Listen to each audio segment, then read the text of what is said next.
오늘의 책을 소개해 드릴까요? 에이모 토울스가 쓴 모스크바의 신사라는 책입니다. 오늘은 소설책입니다. 어떻게 해서 소설책을 준비하셨어요? 저는 뭐 사실 아무 책이나 다 읽거든요. 그래서 이제 좋은 책은 저희 동료들에게 선물도 하고 하는데 제가 최근에 한 1년 동안에 저희 같이 일하는 동료들에게 생일 때마다 책 한 권씩 선물하는데 예. 가장 많이 선물했던 책이 하워드 막스의 투자에 대한 생각과 소설책은 모스크바의 신사였거든요. 그러니까 뭐 제가 한 4, 5년 동안 독서한 것 중에서 뭐 가장 인상 깊은 소설 뭐 이렇게 말씀드릴 수 있을 것 같습니다. 하워드 막스의 투자에 대한 생각은 하워드 막스라는 펀드 매니저의 이제 네. 메모를 모은 그것도 네. 명서고 네. 그거는 이제 완전히 이제 투자 관련 책이고 네. 이거는 소설책 중에서 김학균 센터장님이 주변 사람에게 가장 많이 한 선물. 네. 저는 이 투자라는 것도 결국 사람이 하는 것이고요. 예. 우리가 투자를 하는 데는 뭐 전문적인 지식이나 나름의 학습이 필요한 것도 사실입니다. 근데 또 어떻게 보면 사람이 하는 일이다 보니까 대부분의 우리 인생살이에 관철이 되는 뭐 좋은 태도 뭐 이런 것도 저는 투자자에게 되게 요구되는 면이 있는데요. 뭐 이 책을 보면서도 제가 뭐 금융시장에 있어서 그런지 모르겠습니다만은 굉장히 좀 투자자들에게도 저는 유용한 책. 사람이 어려움에 처했을 때 어떤 태도로 살아야 하는지. 시장은 늘 왔다 갔다 하거든요. 예. 우리가 이제 강세장에서는 돈을 벌면 예컨대 2020년, 2021년처럼 동학개미 투자 붐일 때는 제 생각에 한국인 중에 한 6, 700만 명 정도는 야, 나에게 이런 재능이 있었구나. 내가 워렌 버핏이었구나 생각하고 뭐 사기만 하면 다 올라갔을 때. 또 투자를 또 못한 분들은 또 벼락거지가 되지 않을까라는 또 조바심이 있었거든요. 예. 근데 약세장으로 접어들게 되면 이 자신감은 다 없어지고 그렇죠. 벼락거지가 아니고 무주식이 상팔자가 되거든요. 내가 왜 투자를 했을까? 예, 그럼 제 생각에는 투자라고 하는 거는 늘 사이클이 있기 때문에 우리가 강세장에서도 조금 겸손해야 되고 또 약세장에서도 우리가 투자자로서 또 가져야 될 태도가 있는데 뭐 이 책의 주인공은 참 어려움에 처했을 때 사람이 어떻게 품위를 가지고 살아야 되는지에 대해서 얘기해 주는 책이고 무엇보다도 굉장히 재밌습니다. 700페이지짜리 책이지만은 굉장히 좀 빨리 읽을 수 있는 소설로서의 좀 쉽게 읽히는 그런 미덕도 있는 책이라고 생각합니다. 그러니까 어떤 분들은 그런 표현을 합니다. 그 투자는 과학이 아니다. 네. 수학도 아니다. 인문학이다. 그렇죠. 예, 뭐 그 과학과 수학적 속성이 있으나 네. 그것은 투자자로 성공하기 위한 하나의 필요 조건이지. 뭐 금융시장에서 온갖 똑똑한 사람들, 심지어는 노벨 경제학상을 받았던 사람들도 시장에 들어왔다가 결국은 그렇죠. 실패를 맛보고 가는 거니까 제 생각 말씀하신 지식의 측면이 한 절반 정도인 것 같고 절반 정도는 좋은 태도 그리고 내가 아는 것에 대해서 투자하는 좀 겸손함 뭐 이런 것들이 좀 필요하다고 생각합니다. 좋은 태도를 어떻게 보면 엿볼 수 있는 또 책이기도 합니다. 네. 우선은 이 모스크바의 신사 어떤 사람이 썼을까? 그 저자를 보면은 이분도 굉장히 좀 전문 작가가 아니라고 봐야 될까요? 어떻게 보면 투자 전문가지 않습니까? 네, 근데 아주 어렸던 시절에 이 소설을 썼기 때문에 약간 문학 청년인 것 같은데요. 예일 대학을 졸업하고 대학원은 스탠포드에서 했는데 예일 대학에서 뭐 전공했는지는 잘 모르겠고 네. 스탠포드에서는 영문학을 한국으로 치면 이제 우리로 치면 국문학을 전공한 사람이죠. 아하. 그래서 약간은 이제 어렸을 때부터 문학 청년과 같은 면모가 보이는데 근데 이 사람이 직장을 잡은 거는 자산운용사입니다. 펀드 매니저. 네, 20년 동안 어떤 자산운용과 또 리서치를 하면서 보냈기 때문에 나름 금융인이고요. 이 모스크바의 신사를 2016년에 썼는데 그 이전에 2011년에 우아한 연인이라고 하는 우리 한글로 번역되어 있습니다. 예, 그 책을 쓰면서 이제 전업 작가가 된 것 같아요. 아하. 그래서 이제 금융시장에서 한 20년 동안 그 20년이란 시기를 이렇게 회고해 보면 한 절반은 좋고 절반은 안 좋았습니다. 예, 이 사람이 금융시장에 입문했던 90년대는 미국 경제가 IT 혁명을 주도하면서 굉장히 시장이 좋았던 네. 기록적인 강세장이었고요. 뭐 2000년대 들어서 몇 년은 주식이 좋았지만 뭐 IT 버블 붕괴가 있었고 또 이제 미국의 부동산 시장의 붕괴가 있었기 때문에 이 사람 금융시장에서 보낸 20년의 전반부는 좋았고 또 후반부는 굉장히 좀 어려운 시기를 경험한 사람이고요. 근데 이제 이 사람이 우아한 연인도 쓰고 또 최근에는 링컨 하이웨이라고 하는 책도 이제 번역이 됐는데 네. 저는 소설책을 보면서 우아하다? 너무 가볍지 않고, 근데 너무 가볍지 않은 소설은 또 읽히기가 어려운 점도 있는데 네. 또 굉장히 과장되지 않는 스토리텔링으로 잘 읽히기 때문에 뭔가 클래시컬한 고전 소설을 읽는 듯한 느낌을 받았거든요. 아하. 그렇기 때문에 참 소설가로서도 좀 재주가 있는 분이고, 그리고 이제 모스크바의 신사 후기에 보면 이 책을 번역한 번역가도 굉장히 훌륭한 번역을 하셨다고 생각하는데 네. 이 번역가와 또 주고받는 얘기들, 메일을 보내서 이런 걸 보면 참 자기 일에 대해서 충실하면서도 애정을 갖고 있는 사람이다라고 하는 이야. 생각을 하게 됩니다. 어떻게 보면 펀드 매니저로 금융권에 있었지만 나중에는 전문 작가가 네. 되기도 했던 네. 베스트셀러 책도 여러 권이 있는 분이었네요. 네, 그렇습니다. 에이모 토울스 네. 예, 저자에 대한 이야기였고요. 근데 이 소설의 배경을 보면은 뭐 당연히 이제 모스크바의 신사니까 러시아 네. 모스크바이고 시대적으로 보면은 굉장히 혼란스럽고 네. 약간 좀 암울한 시기를 배경으로 하고 있더라고요. 뭐 이제 1917년도에 사회주의 혁명이 있었으니까요. 네, 러시아에서. 크게 보면 이제 1918년부터 이야기가 시작이 되는데 네. 이 백작이 호텔에 음. 메트로폴이라고 하는 그 모스크바에 있는 굉장히 좋은 호텔에 이 사람이 이제 로스토프 백작이 귀족이었거든요. 네. 귀족이었는데 귀족으로서 굉장히 여러 가지로 좀 부유하고 품위 있게 살다가 이 사회주의 그 정권이 들어오면서 연금을 당합니다. 가택연금 같은 거. 네. 예. 그래서 이제 그 30년 넘게 한 36년 동안 호텔에 연금이 되는 스토리를 그린 거고요. 네. 호텔 밖으로 나오면 총살이다. 음. 라는 거. 아주 좁은 공간에서 이 사람이 여러 가지 이야기들이 이제 나와 있는 그런 소설입니다. 근데 이제 우리가 올드보이 같은 거 봐도 그 주인공 오대수인가요? 예. 이 사람이 한 일주일 갇혀 있나요? 한참 같죠. 한참인가요? 예, 그래도 굉장히 36년은 아니죠. 36년까지는 아니죠. 예. 이 사람이 36년 동안 아주 좁은 공간에서 있는 여러 가지 일들을 이제 모아 놓은 것이고요. 네.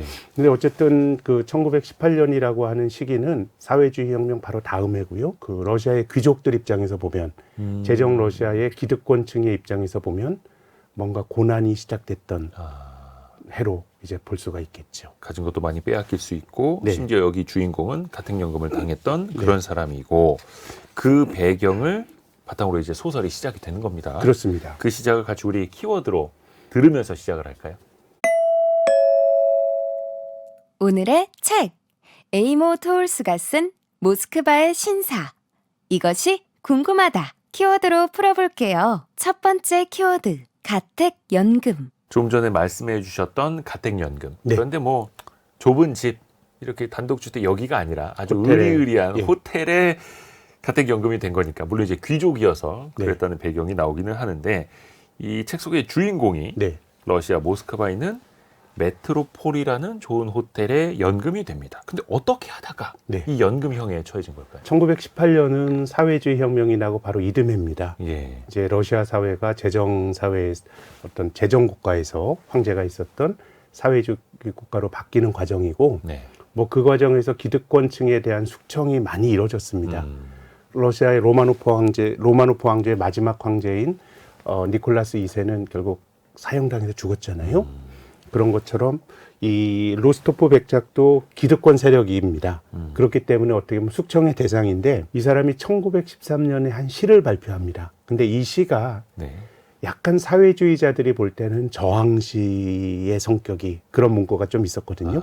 그러니까 러시아가 1905년에 1차 사회주의 혁명이 있었다가 네. 결국 오래가지 못하면서 결국은 이제 1905년의 혁명은 실패로 돌아가고 예.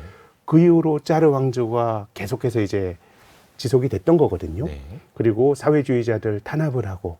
근데 1913년에 발표한 시가 상당히 좀 그 체제에 대해서 반항적인 쪽으로 해석이 될 여지가 있었기 때문에 이 러시아 공산당 입장에서도 이 사람이 굉장히 헷갈렸을 겁니다. 이 귀족이면은 좀 숙청해야 되고 또 이 사람이 그 공산주의자들에게 이 신문 받으러 간 자리에 자기소개를 하라 그러니까 성 안드레이 훈장 수훈자 경마클럽 회원이고 사냥의 명인인 로스토프입니다. 이렇게 말하니까 네. 거기 있는 공산당원들이 막 이게 뭐지? 하고 헷갈리는 어리둥절할 거죠. 정도로 네. 그래서 굉장히 귀족적인 삶을 살았지만은 그 저항시를 쓴 덕분에 이 공산당 러시아 그 사회주의자들 입장에서도 이 사람이 피해가 좀 불분명했던 것 같고 그래서 목숨은 좀 부지할 수 있었던 그래서 거죠. 귀족처럼 숙청은 하진 않았지만 예.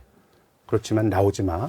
메트로폴리탄 호텔에 나오면 한 발자국 나오면 사형이라고 하면서 그 좁은 공간에 이제 머물게 되는데 예. 근데 이 사람이 귀족이니까 이 호텔의 스위트룸에 이 사회주의 혁명 전에 이제 오랫동안 머물렀던 단골 고객인데 예. 이야기를 또 듣다 보면 이 사람이 스위트룸에 계속 있었던 거 아니고요. 스위트룸을 또 뺏깁니다. 그래서 호텔 구석진 곳에 있는 다락방 같은 곳에서 또 생활을 했고 아하. 이 사람이 호텔 투숙객으로 살다가 중간에는 웨이터로 바뀝니다. 호텔의 웨이터로. 그러니까 굉장히 굴곡 많은 인생을 살았던 것인데 어쨌든 그 로스토프 백작은 1918년부터 1954년까지 메트로폴 호텔에서 살게 됩니다. 처음에는 스위트룸에 살다가 네. 뭐 귀족이니까 그러다 이제 가택 연금이 이제 오래되면서 다락방으로 쫓겨나고. 네. 근데 이 주인공 로스토프 백작이 어떻게 보면 창살 없는 감옥에 갇힌 것 아닙니까? 네. 아무리 호텔이라고 하더라도. 네. 근데 그 안에서 과연 괴로워했을까? 네. 근데 그게 아니라 또 의연한 면모를 보이지 않습니까? 아마 마음으로는 뭐 괴로움이 있었겠죠. 그렇지만 이제 이 사람이 소설 쪽에 계속 나오는 책이 이제 몽테뉴의 수상록을 읽는 얘기가 나오는데요. 이 사람이 진작에 이 책을 읽고 싶었지만은 못 읽다가 가택 연금에 들어가서 이제 읽는데 저도 몽테뉴의 수상록을 읽어보진 못했습니다만은 그게 뭐 전체적으로 이제 개인 삶에 대한 성찰에 대한 얘기거든요. 네. 그러면서 이제 스스로를 가다듬은 측면도 있고 그리고 이 사람이 그 기본적으로 이제 귀족인데 네. 존 스타인백인가요? 분노의 포도 쓴 사람이 1940년대 후반에 그 러시아를 기행했던 기행문을 읽은 적이 있었는데 그때만 하더라도 완전히 계획 경제 체제로 돌아가긴 했지만 외국인이 많이 가는 호텔이나 이런 데서는 뭔가 자본주의식의 거래나 소비가 이루어졌던 것 같거든요. 예. 근데 이 사람이 이제 귀족으로 일하다 보니까 이 에카트리나 여제라고 하는 그 러시아의 여제가 네. 그 취임했을 때 발행한 금화가 있었습니다. 예. 이 금화는 한정판으로 만들어져 있고요. 그래서 본인이 보관하고 있었던 금화를 암시장에 팔아서 나름의 이제 캐시플로가 있었기 때문에 초기 국면 또 웨이터 생활을 할 때도 웨이터 생활 끝나고 나서는 그 메트로폴에 있는 유서 깊은 식당에 가서 또 손님으로서 밥도 먹기도 하고 했었는데요. 그래서 아주 가난하진 않았고 나름의 암시장을 통해서 금화를 통해서 확보한 경제력을 가지고 또 그 안에서는 나름 또 귀족으로서의 또 품위를 지키고 살았습니다. 그렇게 해서 얼마나 의연하게 살았는지 또 네. 그 사이에서 또 어려움도 있었을 텐데요. 또 키워드를 들으면서 더 한번 깊이 들어가 볼게요. 다음 키워드 수모. 키워드가 간단합니다. 네, 수모. 네. 우리가 수모를 당한다 할 때 네, 가택연금을 당하면서 어떤 수모를 당했을까? 일단 앞에서 말씀해 주신 것처럼 스위트룸에서 한 4년을 살다가 네, 다락방으로 쫓겨났다라고 하는데 일단은 가택연금이 길어지면서 현실적인 면을 맞닥뜨리게 되는 거죠. 그럼요. 귀족으로 살았는데 사회주의자들은 이 백작과 같은 사람이 이제 구체제 기득권층이라고 하니까 네. 사회적으로 자신의 존재 가치를 인정하지 않았고요. 그런 삶을 살았던 것이고 또 거주하는 공간도 이제 너무도 좁은 공간에서 살았기 때문에 뭔가 참 사람으로서는 좀 견디기 힘든 그런 어떤 수모를 당했다고 말할 수가 있고요. 또 중간에는 뭐 이 사람 웨이터로 일할 때도 아주 유서 깊은 메트로폴 레스토랑에 웨이터로 일할 때도 굉장히 뭐 자기 그 직업에 충실하게 일했습니다마는 네. 또 이제 세속적으로 보면 본인이 누리던 서비스를 누리는 또 식당에서 또 이제 서비스를 제공하는 사람으로 또 바뀌었기 때문에 뭐 여러모로 귀족 입장에서는 그야말로 우리가 인생 역전이라 그러면 좀 좋은 의미로 말을 하는데 네. 좀 나쁜 의미에서 인생 역전이 이제 나타났다고 말할 수가 있겠죠. 근데 어찌됐든 간에 출신은 귀족이고 백작이지만 가택연금을 당하고 있으니 다락방에 살면서 일도 좀 해야 해서 웨이터 일까지도 했던 것이고요. 근데 네. 이거를 어떻게 보면 수모일 수도 있는데 또 본인이 받아들인 네. 걸 수도 있는 거고요. 또 몇 가지 이제 사건들이 나오는데 네. 와인과 관련된 사건이 나오더라고요. 네, 이 사람이 귀족이다 보니까 뭐 온갖 좋은 와인들을 많이 마시지 않았겠습니까? 음식이라든가 와인에 대해서도 조예가 깊은 그야말로 제정 러시아의 귀족이었는데요. 이제 사회주의 체제가 들어가자마자 실은 이제 그런 귀족적인 생활이나 이런 부분들에 대해서는 사회주의 이념과는 좀 맞지 않는 측면이 있다 보니까 예. 이 평등을 강조하는 어떤 그런 평등이 좀 기계적으로 적용이 되다 보니까요. 사회주의니까. 메트로폴리탄에 있는 와인 저장고에는 뭐 굉장히 많은 와인이 보관돼 있었을 텐데 네. 이 와인을 그 당이 러시아 공산당이 아주 단순화시켜 버립니다. 무슨 뭐 그레이드가 어딨어? 와인은 2개밖에 없는 거야. 레드 와인과 화이트 와인밖에 없는 거야. 그래서 라벨을 다 떼버립니다.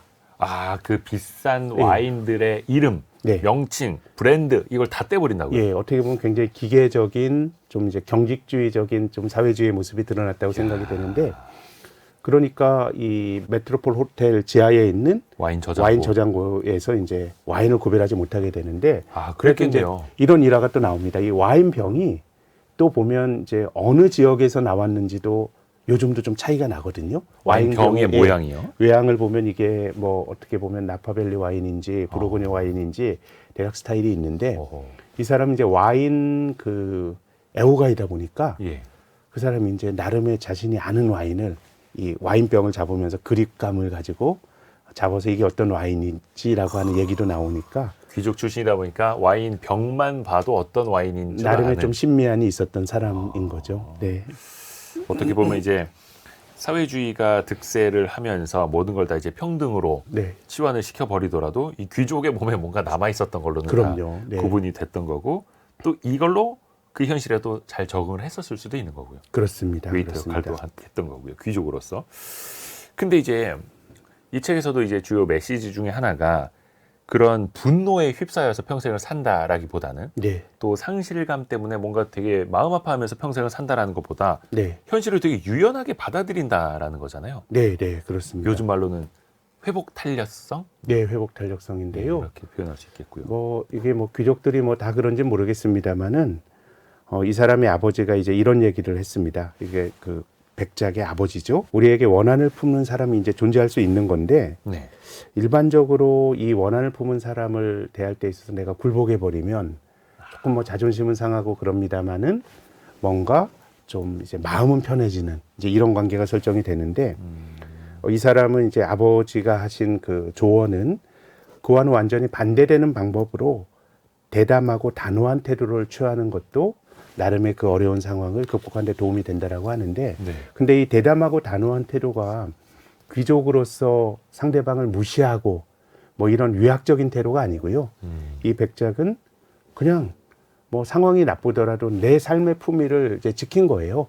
아침이 되면 신문 읽고, 그리고 또 뭐 레스토랑 가서 또 그 밥도 먹고, 그리고 또 여기 있는 웨이터들이라든가 일하는 사람들 대할 때도 굉장히 젠틀하게 대하고, 그러다 보니까 상황은 바뀌었지만 좀 뚜렷한 자기 규율이 있었던 몸에 밴 사람으로 평가를 할 수 있을 것 같습니다. 그 현실에 잘 적응해서 본인이 그냥 스스로 잘 먹고 잘 살고 있는 게 네. 그들에 대한 어떻게 보면 일종의 저항일 수도 있는 거고요. 수도 있고 또 저항 아닌 이분의 로스토프 백작의 아버지가 한 말 중에서 또 인상적인 거는 네. 모든 인류에겐 적당한 정도의 슬픔이 있다. 이런 건 참 공감이 많이 되는데요.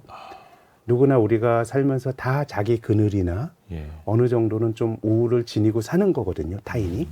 그런 거다 보니까 너무 그런 어떤 그 어려움을 과장하지 않고 뭐 좀 받아들이는 뭐 그런 측면이 있었던 것 같습니다. 모든 인류에게는 적당한 정도의 슬픔이 있다. 네. 그래서 나에게 주어져 있는 어떤 작은 슬픔 때문에 너무 크게 우울감에 빠져 있는 것보다 네. 그냥 있는 그대로 받아들이고 네. 내 삶의 태도를 진지하게 이어가는 것.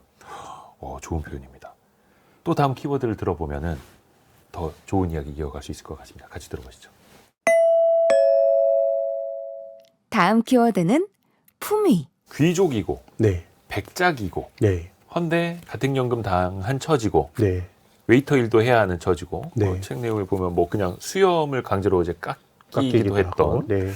그렇게 앞에 저희가 키워드로 수모라는 네. 것도 말씀을 드렸는데 거기에 품위라는 건 너무 이제 대립되는 단어 예. 아닙니까? 뭐 상황이 좋고 또 남들이 나를 다 그 떠받쳐 줄 때는 정말 내가 아주 망나니 같은 사람이더라도 자존감이 생기는 거거든요.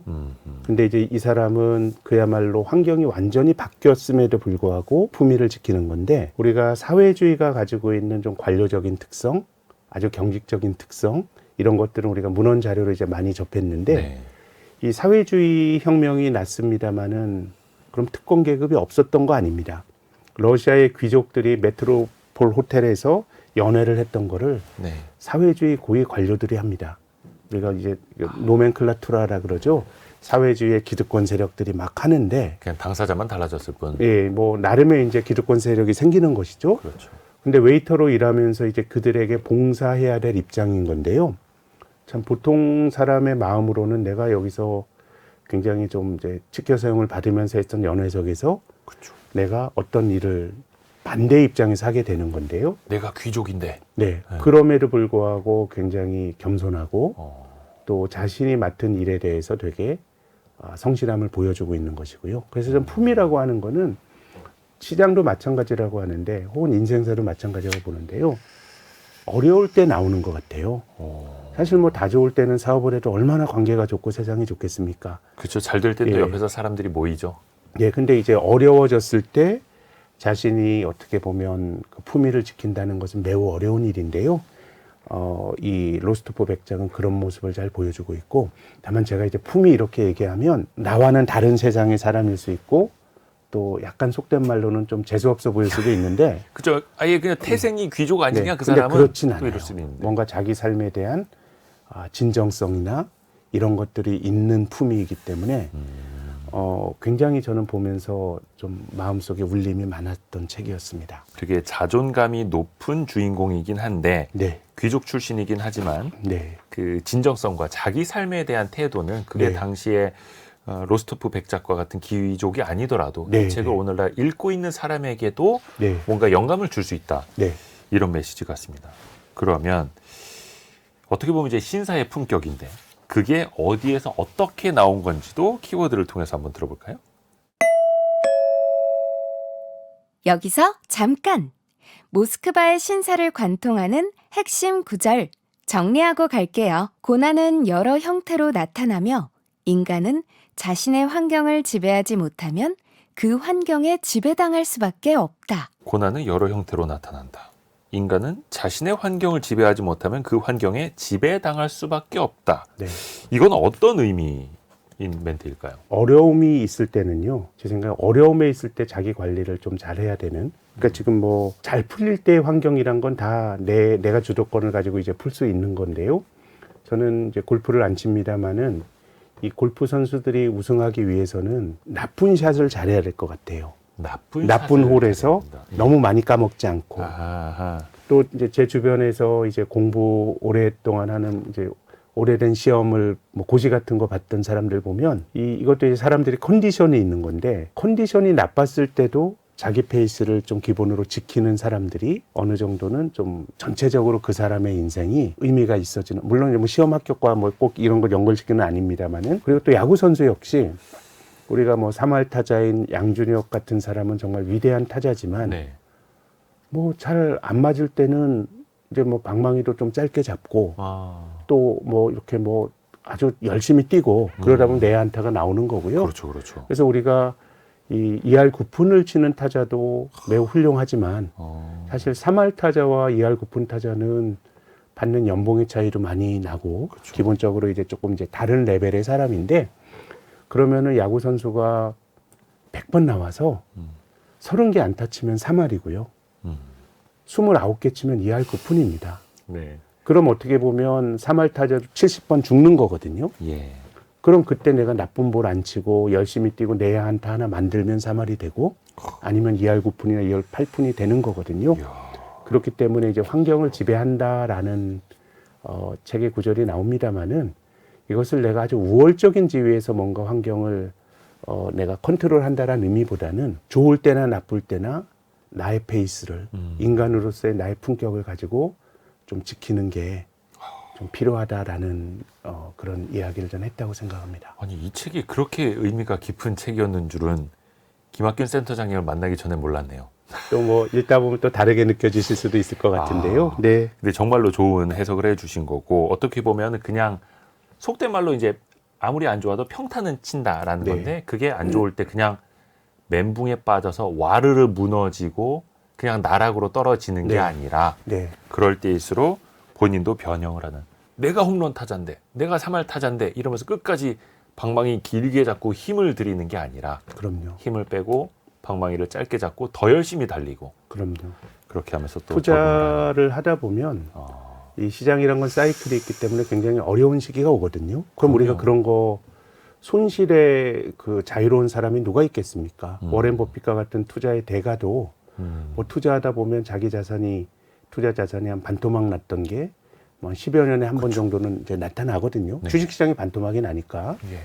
이제 그런 워렌 버핏마저도 자기의 철학을 지키지만 이제 그렇게 버핏의 투자 그 성적이 안 좋게 되면 그런 또 셀럽은 미디어에서도 또 공격을 하잖아요. 야, 워런 이제- 버핏 욕하는 사람들은 주기적으로 나오죠. 근데 경험적으로 보면 워렌 버핏 욕할 때가 그 사람 수익률의 바닥이었던 것 같긴 한데, 네. 근데 버핏이 말한 굉장히 인간적인 얘기가 난 어렵더라도 내 일관성을 지킨다라고 얘기하지만 그런 비판을 받을 때 마음이 아픈 거는 어쩔 수 없다라고 얘기를 합니다. 워렌 인간으로서. 버핏도 굉장히 좀 소심한 사람으로 저는 그의 자서전을 읽으면서 느꼈는데요. 그러니까 참 어려울 때 우리가 주식하다 손해를 보게 되면 조급함이 생기잖아요. 네. 빨리 복구하려고 그러고 그렇죠. 움직이는 종목 비싼 거 검토도 없이 들어가고 뭐 이런 것들이 우리가 흔히 보는 거고 실은 우리 인간은 누구나 불안정하기 때문에 그런 행동을 할 수 있다고 생각합니다. 그렇기 때문에 저는 그 투자자일수록 늘 시장은 사이클이 있는 거기 때문에 자신의 어떤 루틴, 원칙 이런 것들을 또 잘 지켜나가는 게 좀 필요하지 않은가라는 생각도 하게 됩니다. 좋은 태도 네. 그리고 마음가짐. 이 책에서 로스토프 백작이 어릴 적부터 이제 아버지의 영향을 많이 받은 걸로 이제 묘사가 네. 돼서 나오는데요. 근데 이제 책 내용 중에 회색 가지 나방의 사례가 나옵니다. 네, 네. 회색 이건 가지 나방. 그 나방의 날개가 변색이 되는 건데요. 예. 나방의 변색이 되는 건데 이게 진화하는 겁니다. 진화. 근데 진화라고 하는 거는 좀 이제 다윈의 진화론과는 조금 뭐 다른 의미인 것 같은데 네. 이 세상은 변하는 거고요. 이 변하는 거에서 내가 변화에 대한 수용성을 이 로스토프 백작의 이야기가 그 아버지의 이야기가 좀 전해주는 것 같고요. 이 사람이 이제 환경을 지배하지 못하면 내가 환경에 지배된다라고 얘기를 했는 건데요. 뭔가 환경은 바뀌고 어떤 상황이 바뀌었을 때 거기에 대한 태도를 내가 어떻게 보면 세상은 다 바뀌잖아요. 네. 나 자신도 바뀌지 않습니까? 그런 거라 그러면 변화를 좀 자연스럽게 받아들이고 그 바뀌는 것을 내가 부정하다 보면 이제 시대 부적응자가 되는 것이라고 생각이 되거든요. 그렇기 때문에 조금 변화를 받아들이고 거기에 대해서 내가 가져야 될 태도를 좀 잘 가져가야 된다라고 하는 뭐 그런 그 이야기였습니다. 변화에 대한 수용성. 네. 다음 키워드도 같이 한번 들어보시죠. 다음 키워드. 사람들. 로스토프 백작 주변에 사람들은 좀 많았더라고요. 그렇습니다. 사교성도 있는 인물이고 어느 소설이나 좀 상징적인 인물들이 이제 등장을 하는데 네. 어떤 사람부터 살펴보면 좋을까요?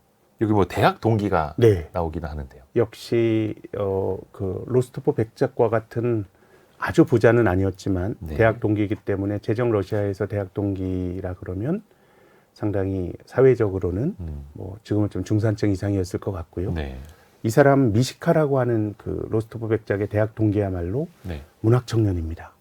근데 제가 앞서서 이 제정 러시아 시절에 로스토프 백작이 1913년에 쓴 시 때문에 네. 이 그 숙청으로부터 벗어나서 죽지 않고 연금형을 받았다고 말씀을 드렸는데요. 네. 실은 이 시를 지금 우리의 목적은 어디 있는가라고 하는 시를 쓴 거는 미시카였습니다. 왜 그러냐면 이 미시카라고 하는 사람들은 아주 사회 기득권층은 아니었거든요. 네. 그래서 본인의 이름으로 그 시를 발표하게 되면 그 당시 그 짜르 체제에서 숙청을 받을 수 있었던 거예요. 네. 그래서 어떻게 보면 로스토프 백작이 본인의 이름을 빌려준 겁니다. 아하. 근데 이 시에서 볼 수 있는 것처럼 미시카라고 하는 사람의 생각은 매우 좀 진보적이고 어떻게 보면 그 사회주의를 만들었던 저는 뭐 사회주의는 현실 사회주의는 타락했다고 생각하지만 네. 애초에 사회주의를 공상했던 사람들의 나름의 이상이 있었다라고 생각합니다. 그렇게 보면 굉장히 좀 그 사회주의 이상을 같이 하는 약간의 꿈을 꾸는 사람이었는데요. 이 미시카 역시도 이 소련의 사회주의가 관료화되면서 이제 숙청을 당하게 됩니다. 그래서 지역으로 유배당해서요.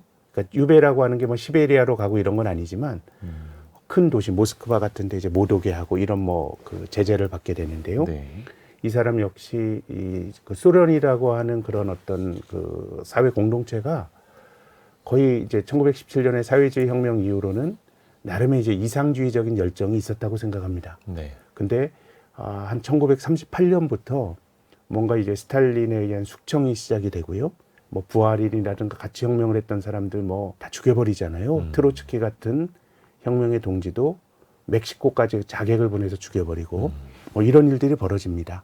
근데 이제 이 미시카라고 하는 사람도 결국은 이 사회주의 체제의 부적응자였고요. 사회주의 체제의 부적응자였다라기보다는 사회주의의 기득권층에 뭔가 비위를 맞춰주거나 이러지 못하는 좀 이제 순수함을 가지고 있었기 때문에 그 체제에서 적응하지 못하고 결국은 이제 숙청당하게 되죠.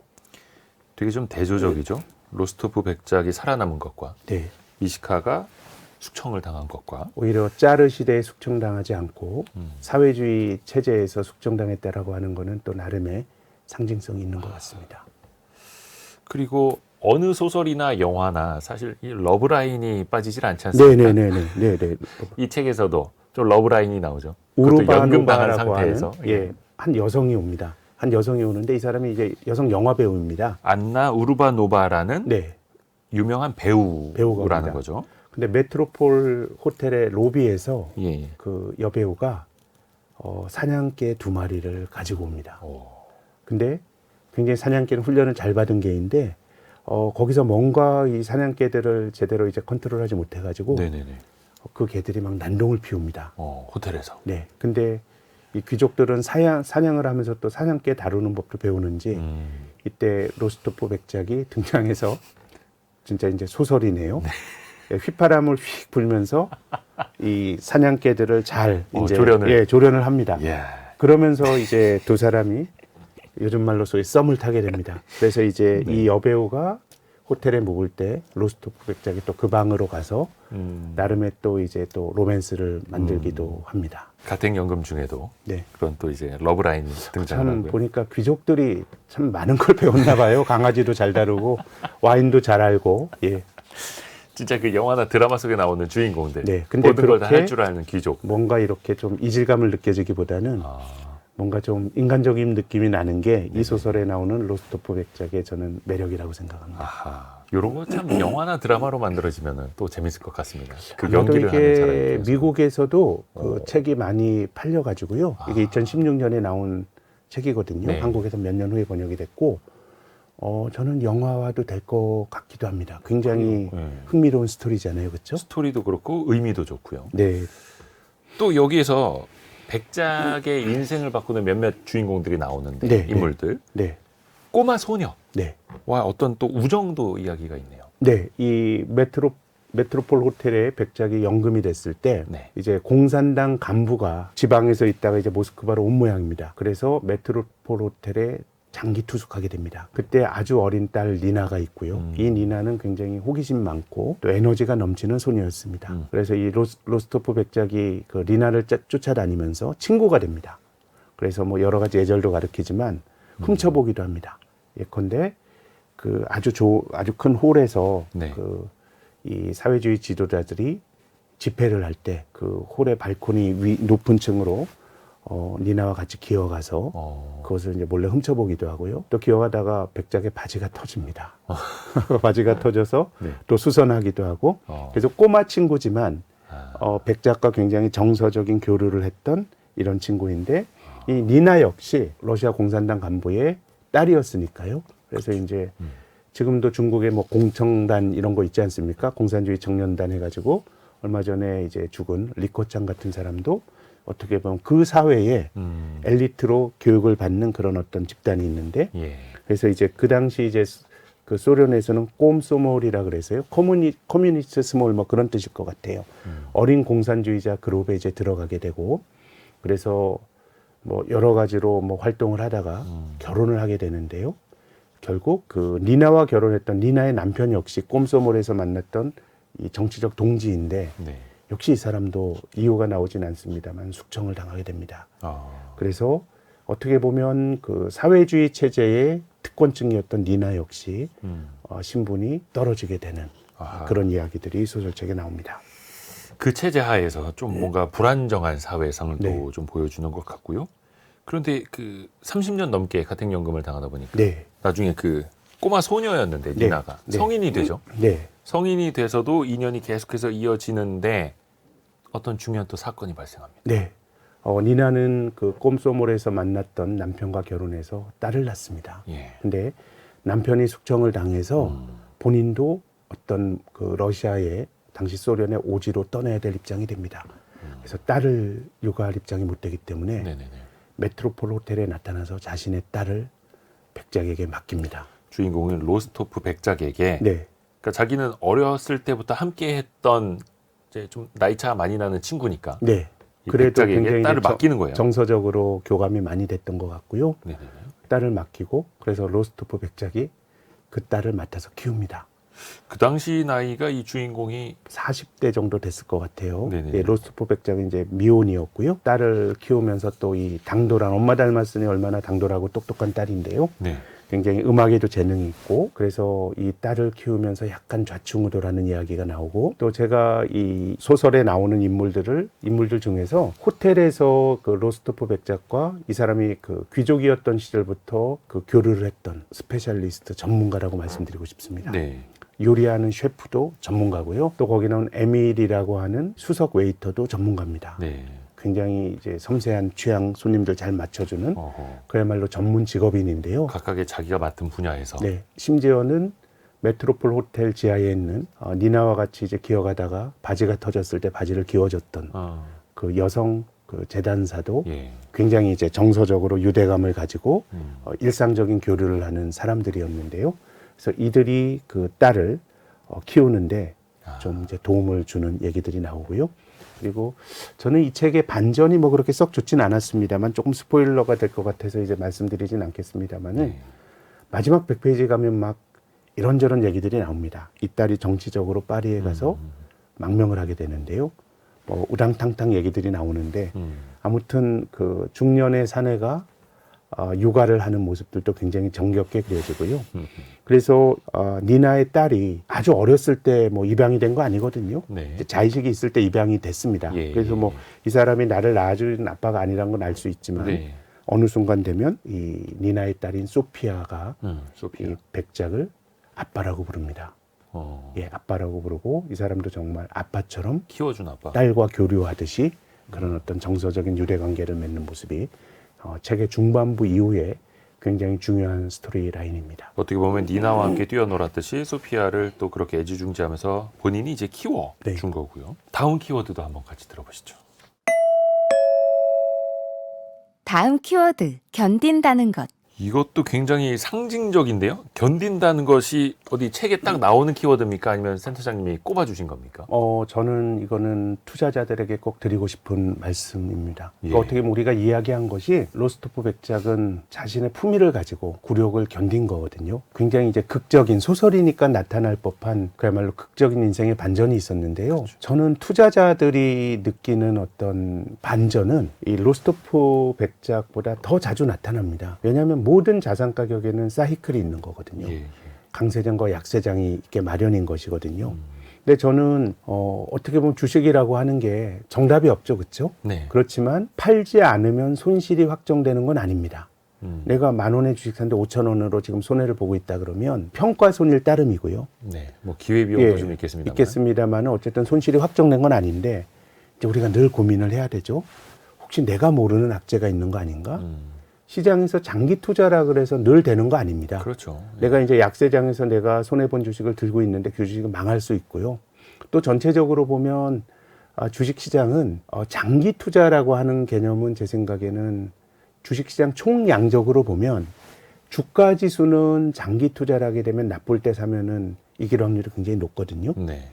근데 개별 주식은 주가 지수라고 하는 거는 개별 주식의 물리적 합이 주가 지수 아닙니까? 네. 근데 이제 주가 지수는 올라가더라도 그 주가 지수를 올리는 종목들은 경험적으로는 굉장히 소수예요. 네. 예, 소수이다 보니까 결국은 내가 주식을 잘 선정을 했다 그러면 결국은 나쁜 가격에 팔지 않는 것도 투자자로서 가져야 될 태도인데 근데 내가 종목을 잘못 선택했다 그러면 이건 뭐 오래 장기 투자한다고 될 일이 아닌 거거든요. 그래서 우리가 종목을 고를 때는 이 로스토프 백작이 보여주는 어떻게 보면 일상에 있어서 본인이 잘하는 것 굉장히 철저한 분석을 통해서 저는 종목을 골라야 된다고 생각을 하고요. 그렇게 내가 종목을 잘 골랐다고 하더라도 시장에선 이 종목이 소외가 될 수 있습니다. 그렇죠. 예, 시장을 바라보는 두 가지의 관점이 존재하는데요. 어떻게 보면 우리가 말하는 그 사회주의와는 이제 반대의 개념으로 시장이 가장 효율적이다. 시장이라고 하는 거는 여러 사람들의 집단 지성이 반영이 되는 거기 때문에 네. 이런 것 저런 거 다 퉁쳐놓고 보면 시장이 답이야. 그래서 너희들이 이제 뭐 종목을 잘 고르려고 투자하려 그래도 장기적으로는 시장을 이길 수 없다라고 하는 80년대 이후로 한 30여 년 동안 어떻게 보면 세상을 지배했던 시카고 대학 보수적인 학교죠. 이 시카고 대학의 유진 파머 같은 사람이 이제 그런 주장을 했습니다. 이제 그러다 효율적 보니까 시장. 효율적 시장이죠. 80년대 이후로 시장의 모든 것을 맡기는 그런 식의 일련의 행위들이 있었죠. 국유화하지 말고 민영화하고 왜 정부가 비효율적으로 관리해? 또 세금은 깎아주고 규제는 풀어주고 뭐 이런 식의 어떤 나름 어떻게 보면 또 일리가 있는 그런 식의 이제 철학이 있었는데요. 저는 워렌 버핏이라는 사람이 참 통찰이 훌륭하고 이런 얘기 하잖아요. 이렇게 뭐 조언하면 야, 넌 얼마나 그렇게 잘하는데 한번 계좌 까봐 뭐 이런 얘기도 하는데 그야말로 자신의 태도에 대해서 계좌를 열어줘도 당당한 사람이 워렌 버핏이잖아요. 아이, 그럼요. 주식으로 돈을 많이 번 사람인데 워렌 버핏과 같은 사람들은 시장이 늘 합리적이지 않다라고 봅니다. 늘 비합리적인 것도 아니지만 항상 합리적인 것도 아니다. 특히 우리 불안정한 사람들이 모여서 거래를 하는 게 시장이다 보니까 주가가 올라갈 때는 일종의 조증이 생기게 됩니다. 내 자신에 대한 능력에 대한 과잉 네. 그리고 이 기회를 놓치면 안 된다라고 하는 조급함 이런 동이 확 들어오면서 그 힘으로 주가가 이제 올라가면서 이제 버블이 만들어지게 되고요. 근데 실제 펀더멘탈보다 높게 형성이 된 주가는 지속 가능하지 않습니다. 네. 그렇기 때문에 저는 시장의 사이클을 만드는 거는 불안정한 사람들의 행동이라고 봅니다. 올라가는 장에서의 어떤 낙관적인 대중이 가치보다 주가를 높게 띄우는 거고요. 그렇죠. 근데 이렇게 높게 그 형성이 된 주가는 지속 가능하지 않습니다. 그래서 다시 또 하락 사이클이 만들어지게 됩니다. 그래서 로스토프 백작의 인생보다는 우리는 시장에 있는 우리들은 더 많은 굴곡을 경험하게 되는지 모르겠습니다. 아하. 어떻게 보면 우리가 투자할 때 강세장만 잘 쪽집게처럼 맞춰가지고 또 고점에서 정확히 팔고 나오고 이런 건 아닙니다. 그쵸. 이걸 누가 알겠어요. 그리고 전체적으로 보면 시장은 오르는 경우가 많았고 제가 특정 종목이 주가 지수를 올렸다고 말씀을 드렸는데요. 주가 지수로 보더라도 이게 주가가 많이 올랐던 특정 시기를 놓치게 되면 그 성과 수익률은 굉장히 축소가 되거든요. 그렇죠. 그래서 시장에서 발을 뗀다라고 하는 건 쉬운 일이 아닙니다.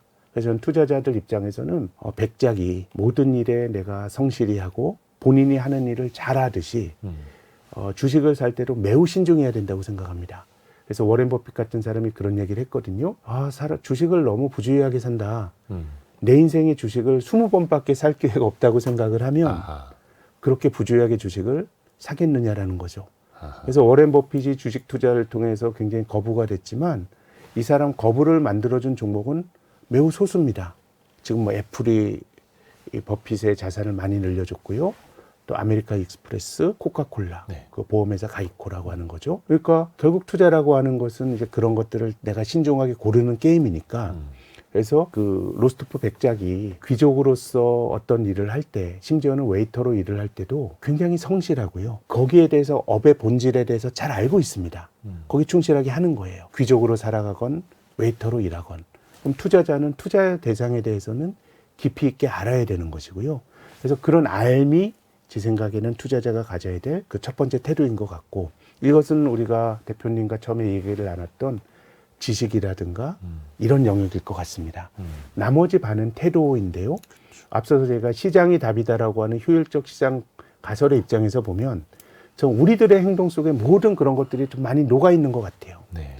올라가는 시세가 답인데 저걸 시장은 답이니까 내가 올라가는 시세를 놓치게 되면 나는 기회를 잃는다라고 생각하지만 워렌 버핏과 같은 사람은 시장이 답이 아니라고 봐요. 시장이 가진 불안정성을 통찰력 있는 사람은 더 잘 이용할 수 있다고 생각하거든요. 그러니까 늘 균형가에서 거기서 움직이게 되면 유진 파머 교수의 주장처럼 균형가에서 움직이게 된다 그러면 실은 투자해서 돈 벌 기회는 별로 없는 거거든요. 그냥 네. 뭐 ETF나 사고 이렇게 인덱스 펀드나 사야 되는 건데 그렇죠. 지수를 추종하는 방식. 그렇기 때문에 그 워렌 버핏과 같은 가치 투자자는 어려울 때 잘 견디는 게 중요하고요. 아하. 어려울 때 기회를 잘 살피는 것도 중요하고요. 네. 그래서 투자라고 하는 건 어떻게 보면 참 냉정하게도 피를 먹고 시장이라고 하는 거는 피를 먹고 올라가는 것 같아요. 네. 그 견디다 견디지 못한 사람들이 나쁜 가격에 주식을 팔았을 때 네. 한편에서 기회를 보고 있던 사람들은 시장의 울증을 이용해서 굉장히 낮은 가격의 주식을 사서 큰 기회를 볼 수가 있는 것이거든요. 그렇기 때문에 저는 뭐 야구도 말씀드리고 골프도 말씀드리고 뭐 저 역시도 사람으로서 참 자산 가격이 떨어졌을 때 받는 고통이나 이런 것들에 대해서 초연하다고 말씀드릴 그 자신은 없습니다만은 네. 어느 정도는 어려울 때도 나의 원칙을 지키고 또 꼭 무조건 장기 투자가 답은 아닌데 혹시 내가 잘못 고르지 않았는지 의심해보고 네. 내 알미 맞는지 의심해보고 그게 맞다 그러면 결국은 다수가 하는 행동이 정답이 아니고요. 저는 나의 올바름이 결국은 투자에 있어서도 저는 정답일 수 있고 또 그런 좀 끈기나 우직함이나 이런 것들이 투자자에게도 이 모스크바에 있는 메트로폴 호텔에 연금됐던 백작에게도 필요하지만 투자자들에게도 저는 꼭 필요한 덕목이다라고 생각합니다. 로스토프 백작이 인생의 굴곡을 어떻게 대처했는가를 네. 보면서 우리 인생에서 굴곡이 나타날 때 또 네, 투자 시장에서 항상 네. 그것을 이것도 엄청나게 자주 만나니까요. 네, 그런 순간순간 우리가 어떻게 대처해야 하는지도 또 스스로 생각해 볼 수 있는 아주 좋은 메시지가 될 것 같습니다. 마지막으로 모스크바의 신사 이 책을 관통하는 핵심 구절도 들어보시죠. 오늘의 심쿵 한방. 모스크바의 신사를 관통하는 핵심 구절. 한방에 정리합니다. 신사라는 존재는 외투의 맵시가 아니라 태도, 발언, 몸가짐 등을 통해서 가장 잘 드러난다. 네. 이걸 마지막에 핵심 구절로 꼽아주신 또 이유도 있겠죠. 예, 스스로의 존재는 내가 만드는 것이고요. 나라는 존재의 품위는 전체적으로 보면 어려웠을 때의 처신이나 네. 어려울 때의 태도가 그 사람의 긴 인생에서 그 사람이라는 인격체의 어떤 품위를 또 평가를 결정할 수 있다라는 생각에서 골라봤습니다. 그 품위는 누가 만들어주는 게 아니고 네. 어떻게 보면 또 신분에서 오는 것도 아니고 네, 본인의 인격, 본인의 태도로 네. 나타나는 것. 특히 나빴을 때 그런 것을 좀 잘 견제할 수 있는 어떤 그런 능력이라든가 예. 나름의 절제감이라든가 원칙이라든가 이런 것들이 뭘 하든 필요하지 않을까 생각합니다. 요즘 정말 많은 분들이 그 인성과 태도에 대해서도 또 깊이 있게 또 생각을 하고 계시는데요. 그럴 때 이 모스크바의 신사 이 책도 좀 귀감이 될 것 같습니다. 네, 좋은 책 소개해 주셔서 감사합니다. 네, 감사합니다. 실제로 이 책이 그렇게 좋은 의미인지 역시 센터장님 덕에 알게 됐습니다. 아닙니다. 또 예, 신영증권의 김학균 리서치 센터장과 함께했습니다. 고맙습니다. 감사합니다.